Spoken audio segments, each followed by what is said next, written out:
गांव का रहस्य, अंधेरे का श्राप। उत्तराखंड के पहाड़ों के बीच बसा एक छोटा सा गांव था जिसका नाम था नागपुरा। ये गांव प्राकृतिक सुंदरता और शांत वातावरण के लिए प्रसिद्ध था, लेकिन इसके बारे में एक डरावनी कहानी भी मशहूर थी।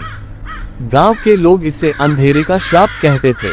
हर नए चांद की रात को गांव के पुराने मंदिर के पास से रहस्यमयी आवाजें आती थी। किसी ने कभी यह जानने की हिम्मत नहीं की कि वहां क्या होता है।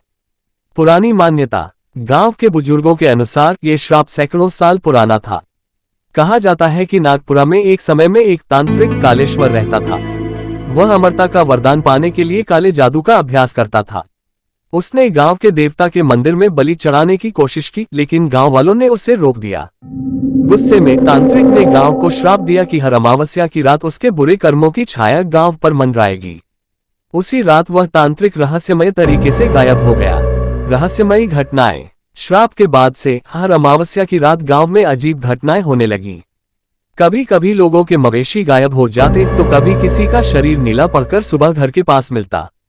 गांव के लोग इतने डरे हुए थे कि रात को अपने घर से बाहर निकलने की हिम्मत नहीं करते थे। कहानी की शुरुआत। गांव में एक युवक था जिसका नाम राजन था।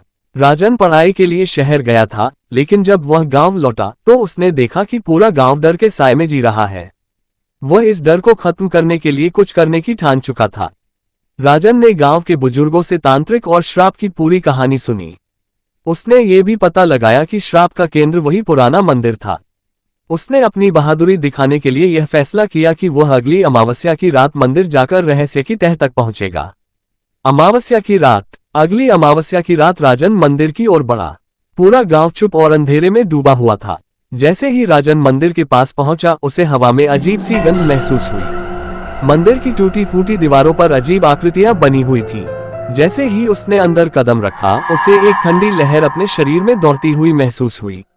मंदिर के बीच में एक पुरानी मूर्ति के सामने जलती हुई मशालें थीं। अचानक राजन को एक गूंजती हुई हंसी सुनाई दी। कौन है? राजन ने हिम्मत जुटाकर पूछा। अचानक तांत्रिक कालेश्वर की छाया प्रकट हुई। उसका शरीर आधा इंसान और आधा छाया जैसा था। उसकी आंखें लाल अंगारों की तरह चमक रही थीं। उसने कहा, तुम जैसे नासमझ लोग मेरी शांति भंग करने यहाँ क्यों आते हो?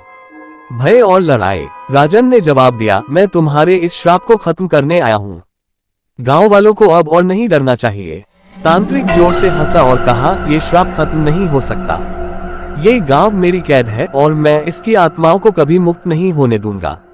राजन ने अपने साथ लाए देवी मां के एक ताबीज को तांत्रिक की ओर फेंका। जैसे ही ताबीज ने तांत्रिक को छुआ, वह चिल्लाने लगा। उसकी छाया मंदिर के चारों ओर घूमने लगी और एक जोरदार धमाके के साथ वह गायब हो गया। गांव की मुक्ति। उस रात के बाद से गांव में कोई अजीब घटना नहीं हुई। राजन गांव का नायक बन गया। उसने साबित कर दिया कि साहस और विश्वास के आगे अंधकार भी झुक सकता है। लेकिन कहते हैं कि मंदिर की दीवारों पर आज भी कुछ रहस्यमयी निशान बने हुए हैं, जो उस तांत्रिक की कहानी को अमर बनाते हैं। कोई भी गांव वाला आज तक उस मंदिर में कदम रखने की हिम्मत नहीं करता। अंधकार खत्म हो गया था, लेकिन उसका भय हमेशा के लिए नागपुरा की हवा में बसा रहा।